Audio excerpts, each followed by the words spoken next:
you had mentioned the Twin Cities, and that's the one of the biggest reasons why I wanted to talk to you at first is because I'm a Royals fan. So, Ah, fair enough. um, it's so the show is Coffee with Bearded Bad Dad, and I've been a stay-at-home dad for the last 10 years. And when I started this whole journey, it was really because I needed something to do with my time. And I watch a lot of podcasts. I do a lot of research in my spare time. And I thought, why not share my knowledge and experience with the world? And Mhm. so I have a lot of stories that I tell, personal stories. I really don't shy away from any topics, but just like getting things started with the podcast, I ran into a lot of issues business wise. I Mhm. wanted to protect my personal assets from anything that I may say on a podcast or Yeah. anything that, like, let's just say that I wanted to try something and didn't want to put my house at risk. Yep. And that's what the businesses are for, is so you can protect yourself and your personal assets Yes. from bad business decisions. And looking at your business, you are the owner and proprietor of BlueSky Biz Solutions. What do you do? Well, pretty much exactly what you said. I found a niche in working with seven-figure and up, like blue collar home service businesses. My background came from automotive, where I was working at a Chevy dealership as a general sales manager. Spent time in finance, all that kind of stuff, right? So like I learned fairly quickly in there that there are two worlds that exist for business owners for financing, right? There's the world where you don't have any business credit. You haven't separated yourself very clearly. You run everything pretty mingled. And so you just end up financing all of your vehicles pretty much on your personal stuff, right? Yeah. Which, when we talk about high risk, that's pretty much the highest risk you can get as a business owner is having employees driving around in vehicles that you've personally financed, right? Like Yes. you've completely ruined the corporate veil. And so what I've learned through my time in automotive and now what I'm doing as a business is helping these business owners understand, like, if you have vehicles that are financed that are showing up on your personal credit reports, those are fire items that we need to either refinance out and get them onto the proper type of a loan so that they're not showing up on your personal credit at the very minimum. And then how to build into a spot where if you are going to buy new vehicles and equipment, how do you do that without having to give any of your personal information? And it's a lot easier than people think. And I think there's a lot of misconceptions out there about what this process is, how big you have to be to do it.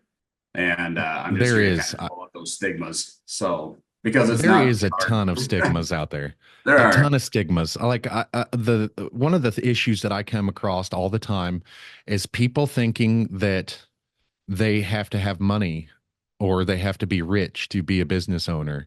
Yeah. And that's just not the case in 2024. There's all kinds of protections set up to where you could start from literally nothing. And as long as you do it the correct way, you'll be protected, your assets will be protected. And that's what these businesses and laws were set up to do, is Yep. protect your personal assets. And so one of the things that I another thing that I come across all the time is people not understanding the personal liabilities.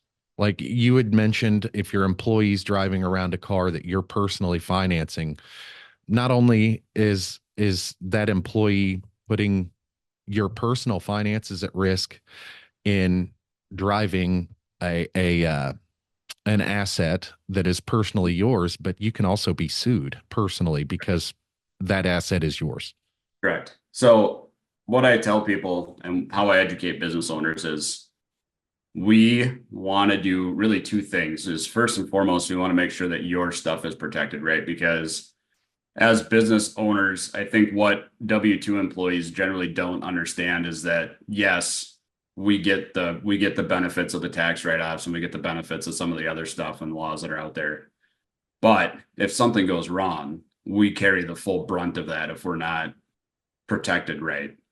Even if we are protected right, I mean, obviously we still front that the brunt of that issues. But don't make it easier than you need to for lawyers to be able to find a way in to get after you personally. Because yeah, you might have an umbrella, you might have umbrella insurance, yeah, you might have an S corp, but if they can just simply go pull a credit report through a subpoena and see that vehicle and who it's financed through, and that it's personally connected to you, well, you just gave them a big wide open front door for them to just kind of walk through and get into everything.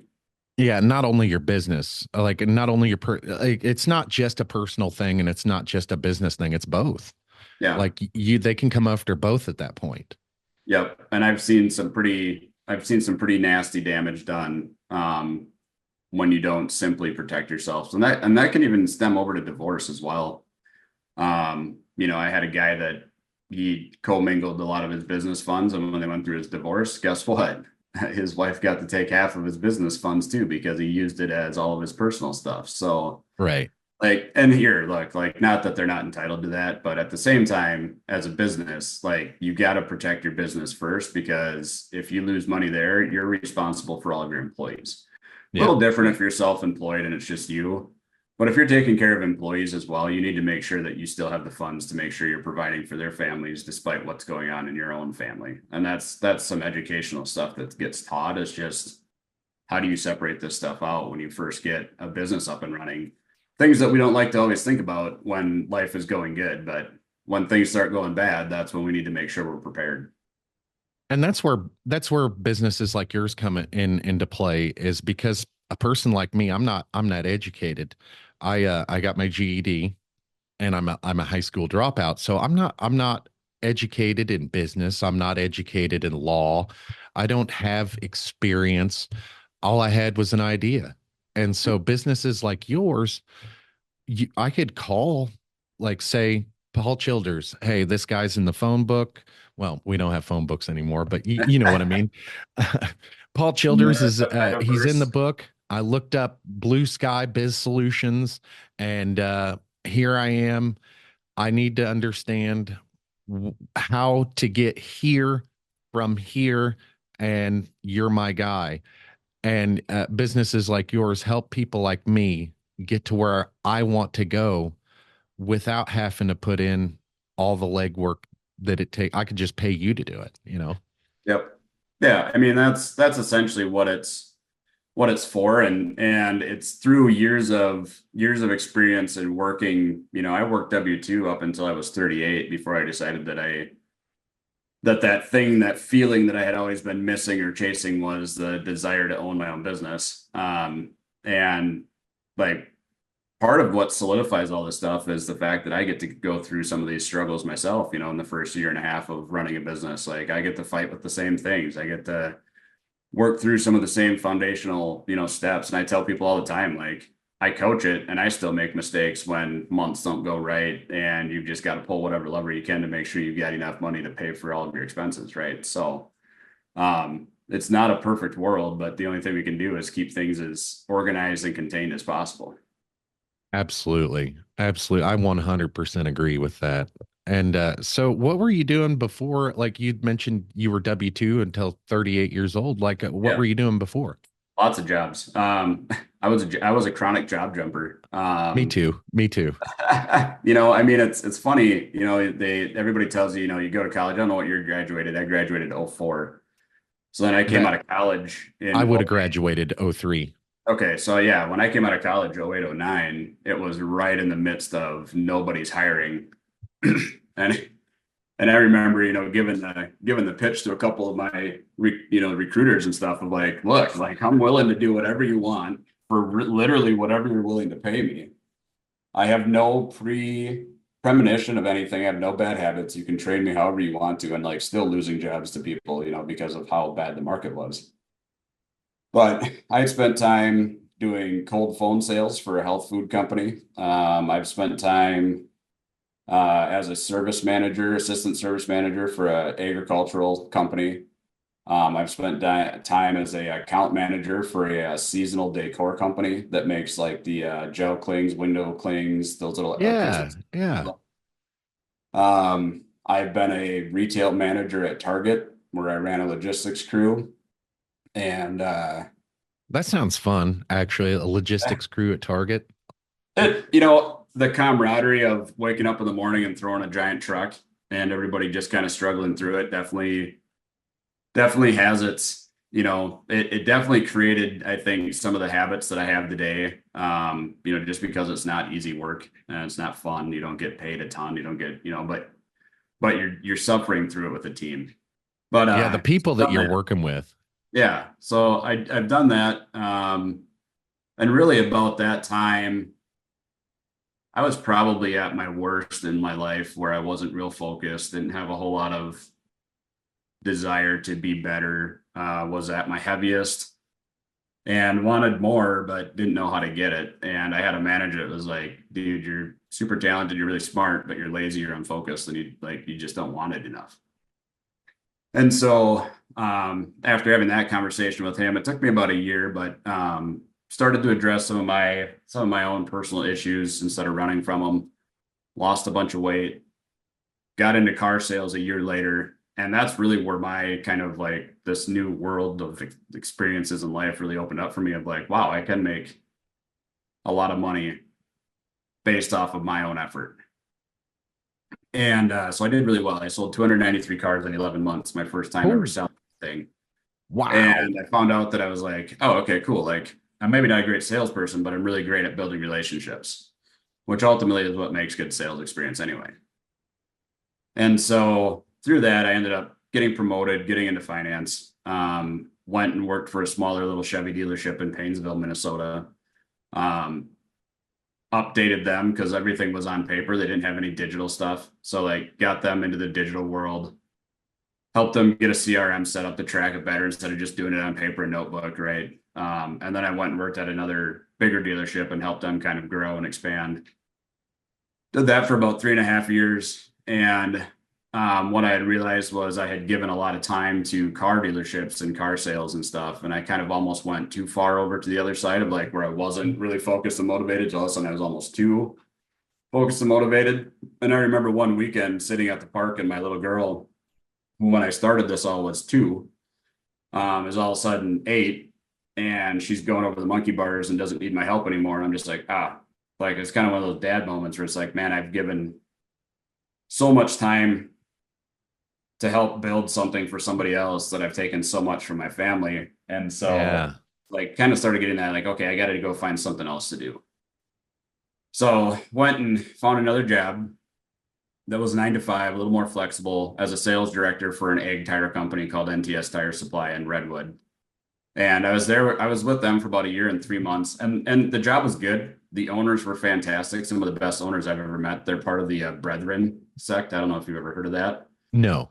but some would call them a religious cult. I just call them very strong religious people that keep to themselves and have very strong values and principles, and so they don't like to be polluted by other stuff, right? So, Yeah.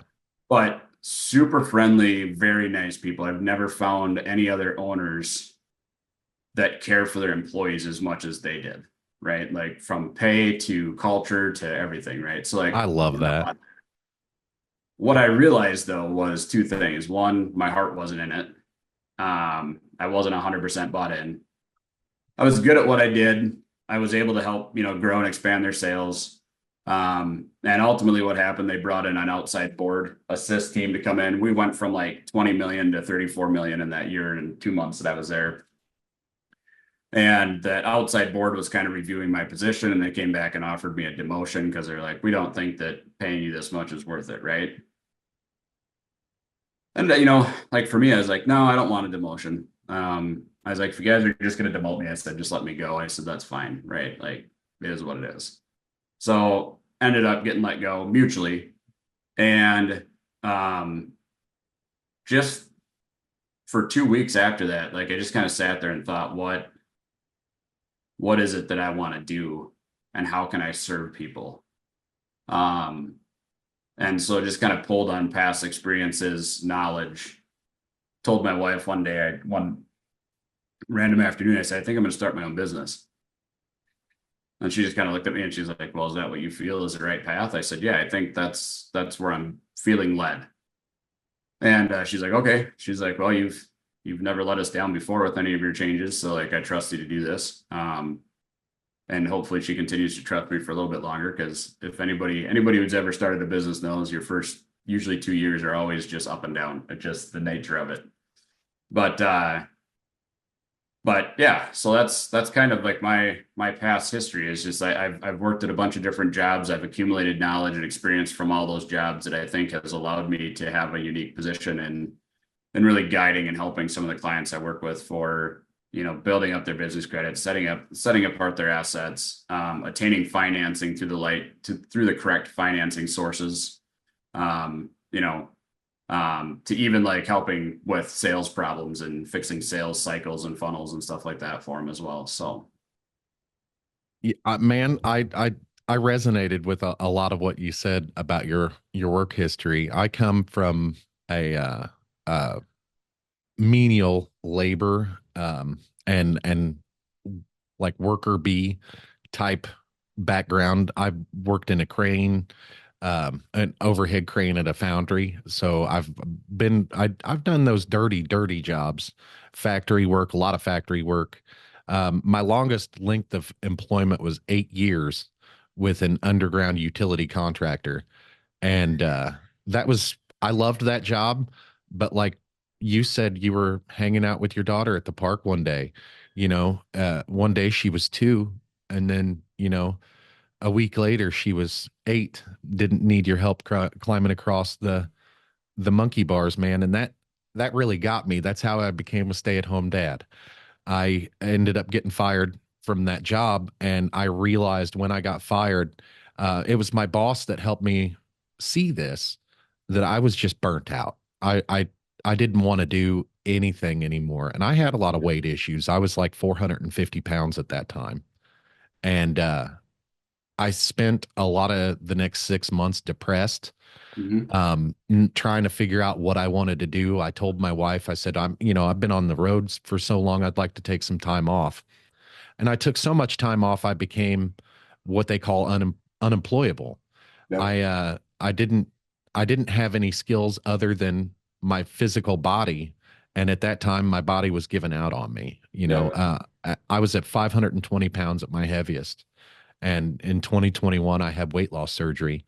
But getting back my health on track, that was the first really start of my motivation to be better for myself, be better for my family, and just be a better man, husband, and father than I was the day before. Mhm. That's my motivation for doing everything that I do. And that part of your story really resonated with me, man. I can appreciate that. I can appreciate being that age and being like, what do I do now? What do I want to do? Mhm. Because I've missed out on so much of my kids' lives and my family helping somebody else make their dreams, Yeah. and now it's time for yours. Well, and that's not to say that there's, I think there's really a common misconception that gets thrown out there in the business world of like find your work-life balance. And really what it is like really identify and understand what season you're in. And that no matter what you do, there's going to be sacrifices that have to be made, one way or another. But as I've been doing this, what I've been learning is that if the sacrifice ends up having to be family time, then when you do have family time, the sacrifice is going to be um personal time, right? So like giving up your phone, giving up doing things for you. Like if I have to go and I have to spend a week of just deep dive, deep work, getting stuff set up and prepped so that we can either recover from a slow month or prepare to launch for expansion or whatever that is, that when I'm out of that phase, then my family gets 100% of me when I'm there with no distractions. And that's not always easy. Obviously, like everybody knows, like phones are addicting, but as a business owner, when your phone is your one of your main keys for being in contact with clients and making sure stuff is going well, it can be very intimidating sometimes to put your phone down for a full day and just be content with whatever happens. I'll get to them when I get to them. And as I've done it more and more, what I found out is people don't care. Like as long as you get back to them when you get back to them, they really don't care. So it's a lot of learning and growing. But I think knowing what I'm building towards and building towards that freedom to go on the trips that we want to when we want to. I am a I'm a big gift giver. So like I want to make sure my kids have, what they all need. My wife is able to get what she needs. I'm able to get what I need, when I need it. And that's not to say like being over the top and, exorbitant with stuff, but like I could tell you, you've probably been there too. Like when you can't go to the grocery store and buy groceries as much as you'd like to because you don't have the money in the account, it sucks, right? Like, so Yeah. getting through that phase, which I don't think there's any successful business owner I've ever come across that hasn't gone to that phase of like, we're digging in the couch for coins to try to figure out how to get food for the night, but that's just a phase, and understanding it's just a phase makes it, that much easier to kind of push through, especially when you have a vision for what you want to get out of it. That's the biggest thing. Yeah.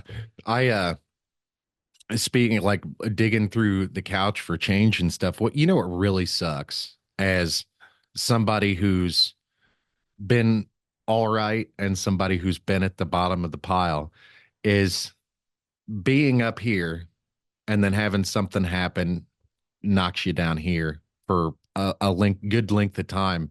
That climbing out of holes really sucks. Yeah. And it is a mindset type of thing that this is just temporary.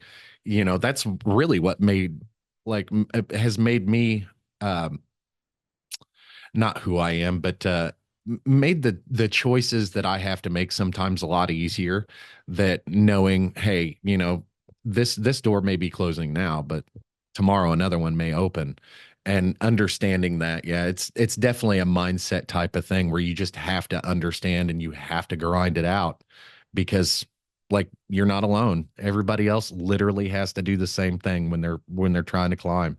And Yep. that's Yep. and one of the things that your business does is you help people discover how to build business credit.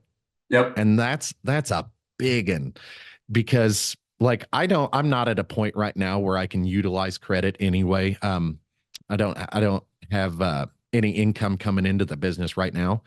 And Yep. so I really don't have a point to have any credit. But when I get to that point, I don't know how to wouldn't know how to build credit without a securing credit, like getting a secure credit card or Yeah. putting up an asset for collateral or something. I wouldn't know how to do Yep. that.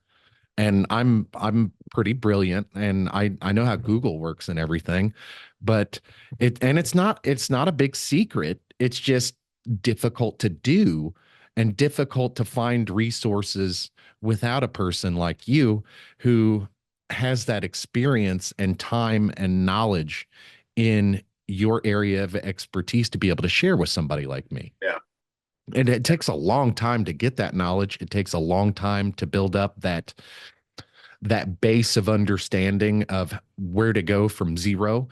Um, and you've been there through your own business, and that's pretty solid, man. That's one of the things that I find difficult to understand is business credits. You want to talk about like a little bit about that without giving away Yeah. your I mean, secrets? there's really, it's kind of funny. There really aren't any secrets to it. It's really just a process that you need to follow. And it's a combination of using store vendor credits, so having accounts with like Amazon Business, Uline, Shell, Wex, but those are just a piece of it. And like so many people that I see assume that that's the only way that you can build your business credit up. And I'm like, as long as your business is set up right, so you're an LLC or a corporation, you've got your address registered the same on Secretary of State as it is on all of your financial documents, right? I see so many people that are like, oh, I registered my business on my home address and now I've got a different one. Okay, well, we need to go through and update that because now you've just created a vacuum in space where nothing's getting reported. Um, or they just didn't set themselves up in the first place. They never got connected, to any of the right business bureaus. always worked with a local bank so that, local banks a lot of times don't report really anywhere. So there's a positive and a negative to them too. But just understanding like there's these little things that we can do that make it very simple for us to be able to accumulate and build credit. And it's a combination of those things mixed with when you do go and get a loan or you do get a credit card for your business and you're using that credit card, is that a true business credit card? They might still require a personal guarantee on them, as you're building it. But as long as they're reporting to business bureaus, what we're trying to do is paint a financial portrait of your business that shows that you can handle debt and you can stair step that debt up to higher amounts, right? So when you finally do go get that first trailer for your business, make sure that that's reporting to the business bureaus. Make sure you're set up for it to be reporting to the business bureaus, because what that's going to allow you to do then is that you've got 6 months of good payment history on that trailer. So now when you need to go buy two more, you're going to be able to get approved for three. And then the next time when you go back, you have good payment history, you have good, track record of making your payments on time, all that kind of stuff. Now all of a sudden you can get, three more trailers on a truck. And it just kind of keeps stair stepping this and showing that your business is capable of doing all of this stuff without really having to have you involved as a individual. So now all we're doing is we're just taking you to lending sources that are willing to collateralize the equipment that you're purchasing, so you don't have to collateralize personal assets, right? I mean, it's that one of the biggest misconceptions on business credit is that they're always unsecured loans. And so they're always going to be expensive interest rates. And I said, well, really the only time you have expensive interest rates is when you first start transitioning over and you need to use your personal information on it, because your personal information being used on business loans is actually a bigger liability than just securing it through your business. So like as you build your business credit up and you're able to purchase stuff just with your business information, like I just had a plumbing company that got an approval on a 36-month lease that had the equivalent of a 1.9% interest rate just through his business. There's no personal information provided at all. Granted, there's got to be incentives and stuff that are happening at GM or Chevy or Ford or wherever. But fact of the matter is like interest rates really work the same way as they do for personal. Like if you've got a really strong business with great history, you're going to qualify for really good interest rates. So like this like kind of nonsense out there that you can only get like high interest rates for business loans is kind of debunked when you really think about how the process is to build up your ability to loan. Like if you get high interest rates for your business, it's because you don't either have any kind of collateral that can be collateralized in your business, or you have no lending history at all or not enough. And so you're a high risk business until you're not. So it's just like us as individuals. We're high risk individuals until we're not. And you got to Yeah, prove. that's the long and short of it. You're right. I had an old boss of mine who was at he ran all his stuff through a personal bank, a local bank. It wasn't a personal bank, but a local bank. Yep. And he I can't remember how many total vehicles he had, but it was over 20 vehicles at a 0% interest rate. I mean, he'd been in business for over 10 years and had a stellar credit rating. And not that's another thing, is credit scores versus credit rating. You can have a really terrible credit score and have a great credit rating. Yep. That's true. And I see a lot of misconceptions along with, because I had a terrible credit score, but I had a great credit rating, and that allowed me to get where I'm at here. Yep. Yeah. So there's just, filling in misconceptions, helping businesses understand what is a good loan versus what's a bad loan, what's a good, what is a good first step to take when you're trying to get funding as a new business versus what's maybe a common mistake that happens. To even as they get bigger is like, if you want to apply for SBA loans, you need to have good books. If you don't have good books, you're not going to be able to apply for SBA loans. Likewise, you're not going to be able to apply and get a lot of different bigger contracts and, move into a different building, all that kind of stuff. So like helping people understand that their bookwork and understanding their debt, their expenses, their assets, like all that stuff matters, because it does give you access to usually a lot better quality of loans and bigger loans as well when you can show positive financial success, even if your tax returns don't show that you made a profit that year. Granted, every once in a while we should show profit for a business. It's not a four-letter word that you all of a sudden have made money in your business, because that's what we did or went into business for, right? Was to make money. So like I tell people, it's okay to pay taxes sometimes. It's not going to kill you. Yeah, as a matter of fact, if you're paying taxes, that's probably a good thing. Like that shows you're profitable.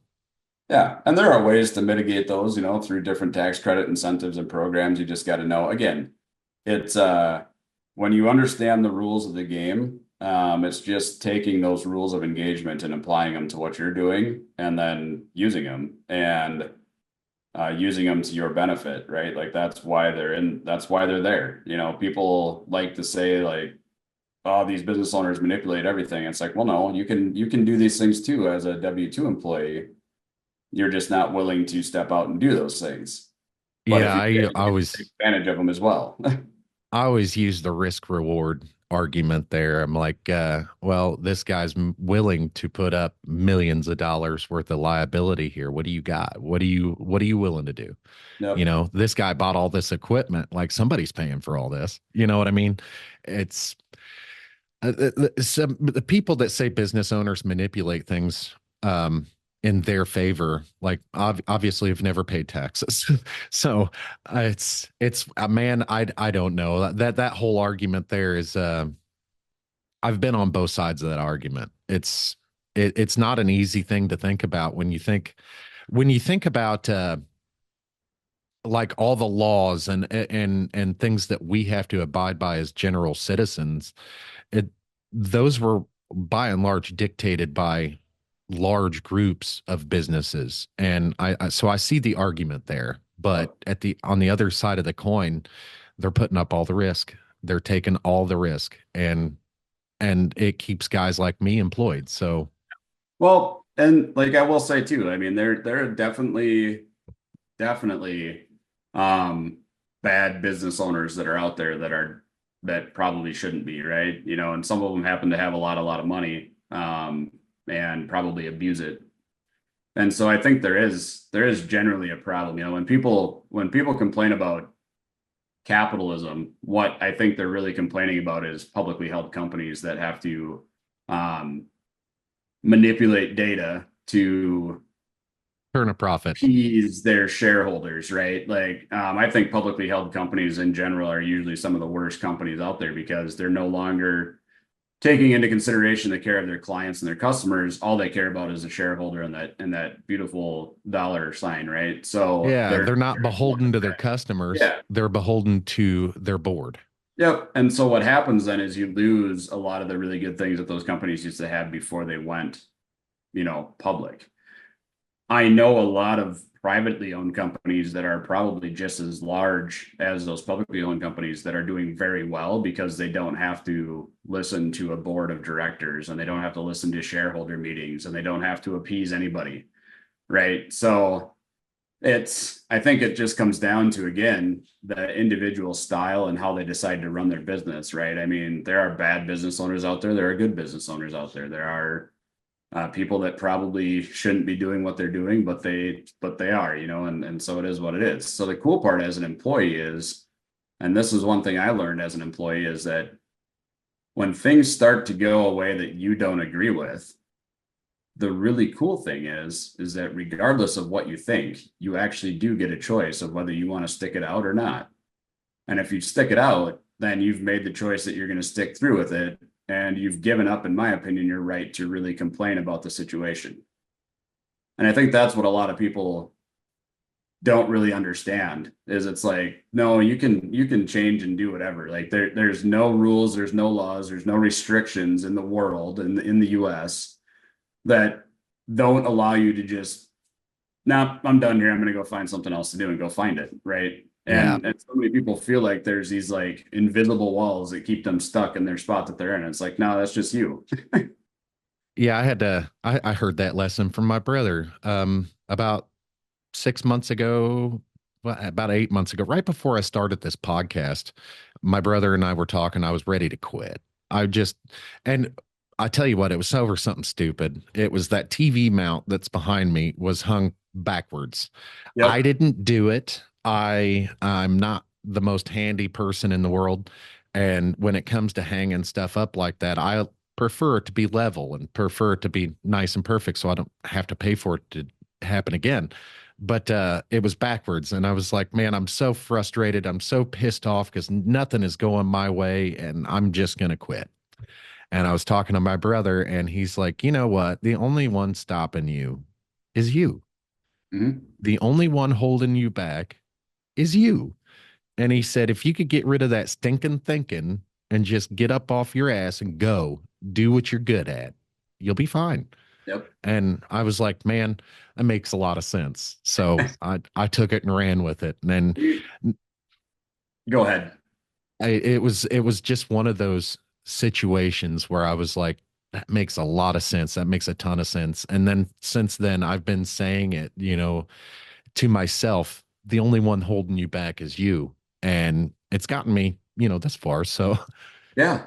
Well, I mean, people like we really humans in general really aren't that different. I mean, we obviously definitely get influenced and affected by how we get our start in the world, right? I think there's a lot of unfairness in where you're born that you don't get to have control over, or who you're born to, or what area you're born into, right? But what is cool is that we've seen over the course of history, time and time and time and time and time and time and time and time and time again, that people, even at the lowest pole of life, born into a very oppressive country, um, literally everything is stacked against them, were still able to realize that they were in control of their own lives and make the decisions to get themselves out of those situations and better themselves. I mean, we've seen it from people escaping North Korea. We've seen it from people escaping Russia during the China. communist and the Bolsheviks, China, um, Argentina recently, right? Puerto Rico, like Cuba. So many Cuban people that have come over under the regime of Castro that risked their lives for everything and now are multimillionaires here in the US. And you can't tell Oh me yeah, that born in the US, whether you're born in the ghetto, whether you're born anywhere, like you're still light years ahead of these people that were born into some of these countries that still made a decision and made an effort consciously to get themselves out of there and better themselves.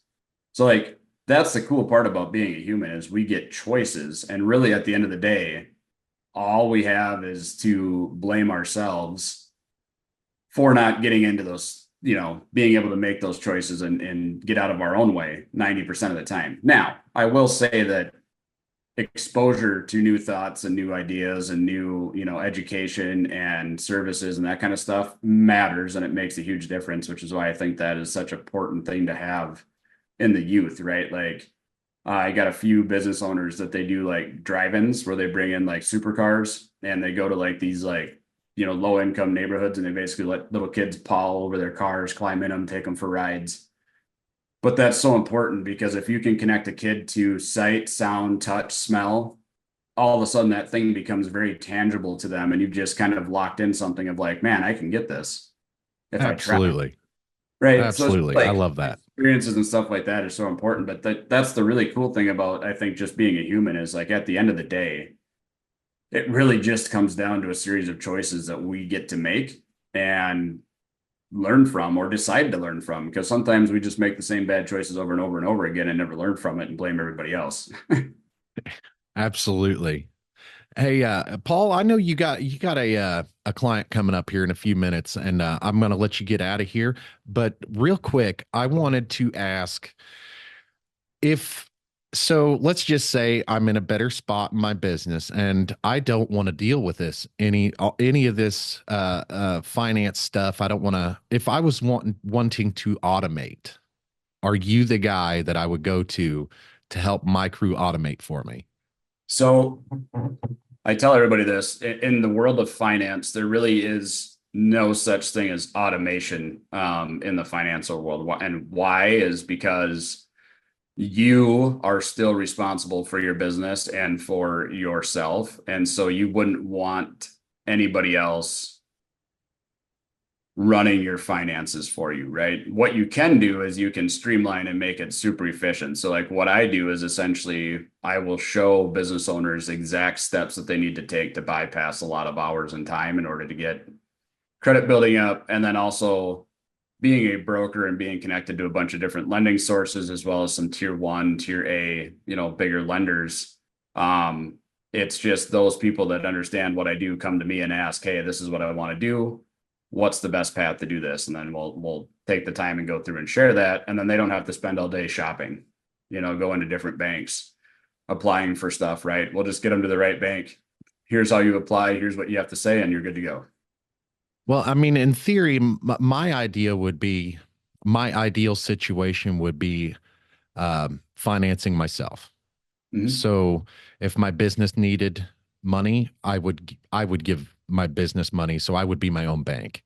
Yep. And so that would be my ideal situation. And my business partner is actually my wife. And we've been together for 18 years. And I would trust my wife with 100% of the business, but she's Yep. 50%. She is my business partner, and that's really more of what I would want. Is I would want her to take over the financial, so I can just do the Yeah. creative because that's what I'm good at. Yep. She actually has a business management degree, and that's how we've been able to get as far as we are now. But without the experience of a person like yourself who has been in that world, who has been in the business world that we are needing help with, without that experience, we're still at, square one. And so my wife, I would trust her to make all that stuff. And as far as automation goes, like I do understand, like you wouldn't want anybody taking care of your finances, like and as far as automation, you wouldn't want a computer doing it either. You'd want a personal touch. um but yeah, that's basically where I was. If I was wanting to say give my wife 100% financial control over everything, would you be the guy that we would go to teach her how to do everything? Yeah. Yep. I definitely help with that. And there's different aspects of like that side. Like when we talk about finances, there's different avenues that you can go into, right? Like, um, I don't do bookkeeping, I don't do CFO services, but I do refer people to individuals that will do that kind of stuff. What I really like to do is planning for lending and how to separate out your personal assets, having conversations about structure of your entity, right? Like, are you going to be owned by a holding company? Is that holding company going to be owned by trusts? How do we build up your financing power in that kind of a structure so that you're able to attain all the loans that you need to be able to lease assets back to all your other LLCs or buy rental properties and stuff under LLCs under your holding company? So, strategies like that. What kind of lenders do you need to find, and how do you need to get sourced for money for that kind of stuff? Is it going to be hard money loans? Is it going to be private money? Are we going to look for, more traditional loans, SBAs? Like, what's going to be the way and what's going to be the right solution to make sure that this fits? Is a line of credit going to be big enough that you can do a lot of this stuff with? Do you need to look for private equity and private investors to help with some of this stuff? We've partnered with a couple of businesses, me and my silent partners as well, and come in as equity holders in businesses to help kind of prop them up and grow them and give them a 2-year exit plan. So there's a lot of different strategies that can be employed, and there's money. The funny thing about the money aspect of things is like people think about money and they get so scared about it because they're like, oh, money is so limited. And I'm like, no, I'm like, money is literally everywhere. Like, and there's so many different ways to use money. I've got a couple guys that I know that do what you were just saying are self banks. They're their own banks by building up infinite banking policies. The Yeah. thing with those, and what most people don't know, is if you are interested in infinite banking, you need to have probably a minimum of anywhere between $7,500 to $10,000 as a minimum extra a month that you're running through those accounts, or be willing to run your entire paycheck through those accounts every single month and just use that as your bank to draw and deposit and draw and deposit, or you're not going to ever build it into anything that's going to be usable. And so Yeah. there's so many different ways for you to use and manipulate. I shouldn't say manipulate, but to use and posture yourself to be able to get into access for even more money, that like once you get there and once you kind of start to understand the money game, and the credit game, like it all of a sudden becomes kind of like this, like, man, why wasn't I doing this my whole life? Yeah, it's kind of like when I started using multiple bank accounts. but I'm still paycheck to paycheck most of the time. And people are like, why do you have so many bank accounts? I'm like, don't put your eggs all in one basket, fellas. Just don't do it. You know? Yep. And where I got that lesson is losing my wallet. I lost my vacation money in my wallet. And my grandma said, well, you would be and it's still in a bad spot, but don't ever put all your eggs in one basket. Yep. And so from then on, I started separating, okay, this savings account is for savings. This savings account is for automatic bill pay. This checking account is for fun money. This checking account is for business, all that other stuff. And so we do bounce money back and forth between accounts and stuff, but it's like it's one of those things that each account has its own purpose. And it's not like wasteful spending. It's not like hiding money or anything like that. It's just each account has its own purpose. And that's how we separate all those, that's how we keep it straight in our head, as well. And it also makes separating business from personal a lot easier because the business account has its own thing. And I'm able to shift money back and forth between personal account, business account, and have that paper trail to where all I have to do is just print out two pieces of paper. That's it. Yep. And Yep. so this has been a great conversation, man. I really, really enjoyed talking to you, Paul. And I just I gotta say one more thing before I let you go. Yeah. Go Royals. Hey, that's all right, man. Anybody in the Central Division that ever comes up and goes outside of maybe Detroit or Chicago, I'm usually in favor of pulling for them. When the Royals won the World Series, what was that 2015? Yeah, 2015. Yep. Definitely a team that I kind of pulled for. Would love to see the Twins kind of get back to, that kind of side of things again. But you always got to pull for small market ball. I don't care what it is, but Absolutely. I hate big market ball. I hate the way salary caps are set up in baseball or the lack of salary caps. I hate that you can try to buy a team to win. And so I've liked some of the changes that they've done recently, and I like some of the adaptations that some of these smaller market teams have done to really try to figure out how to be competitive. And the Royals seem to every 5 or 6 years, they seem to figure out a way to like restack and have a good team again. It looks like they're going to have another good team this year too. So, Yeah, they're wrestling for second place right now with your team. yep. So, But, yeah, I really do. I love baseball, and when I saw your profile picture on Facebook, and we're gonna link your Facebook and your business page, yep. and in the description. When I saw that, I was like, yeah, I got to talk to this guy because he's a baseball fan. You got your whole family there, and you're hanging out in a baseball glove at the stadium. And I was like, yep, got to talk to this guy. He's family man and he loves baseball. And then when I saw what you do for a living, I was like, man. I need to talk to this guy. So I appreciate you coming and hanging out with me, Paul. It's been a great time, and we'll hang out with you on a different date. Yeah, that sounds good. It was nice meeting and hanging out with you as well. And I always love, just being on to talk about, life and work and business. And there's so many things that I think we always get involved with that don't get discussed enough that I think need to get brought to light more. So Hey, you know what? We'll set up another conversation. We'll get into that a little bit on the next time. sounds good, man. Appreciate that. All right, thanks, Paul. We'll see you. Yep, have a good one.